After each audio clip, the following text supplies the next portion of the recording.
Hello అండి. అందరికీ నమస్తే. అందరూ ఎలా ఉన్నారు? వర్షాకాలం వచ్చింది. సమ్మర్ సీజన్‌లో తిన్న కూల్ డ్రింక్స్, ఈ ఐస్ క్రీమ్స్ ఈ ఎఫెక్ట్ అంతా కూడా పిల్లల్లో ఇప్పుడు చూపిస్తది. సో, పిల్లలతో చాలా జాగ్రత్తగా ఉండండి. అలాగే బయట జంక్ ఫుడ్ ఎట్టి పరిస్థితుల్లో పెట్టకండి.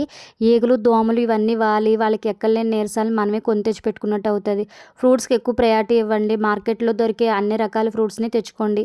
తెచ్చుకున్న తర్వాత ముఖ్యంగా వాటిని 2, 3 సార్లు కడగండి శుభ్రంగా. ఎందుకంటే ఫ్రూట్స్ అట్రాక్టివ్‌గా కనబడడం కోసం రకరకాల స్ప్రేలు, మందులు ఇవన్నీ వాడుతున్నారు మార్కెట్‌లో చూస్తున్నారు కదా!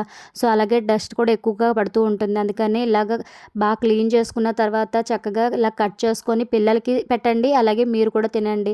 స్నాక్స్ బాక్స్‌లో కూడా పెడితే అక్కడ అందరూ తినడం చూసి వాళ్ళే తింటారు. అలాగే ఫ్రూట్స్ తినడం వల్ల ఆరోగ్యానికి కూడా చాలా మంచిదండి. ఇది నేను చెప్పవసరం లేదు, అందరికీ తెలుసు. అయినా సరే మనం వినం, తినం.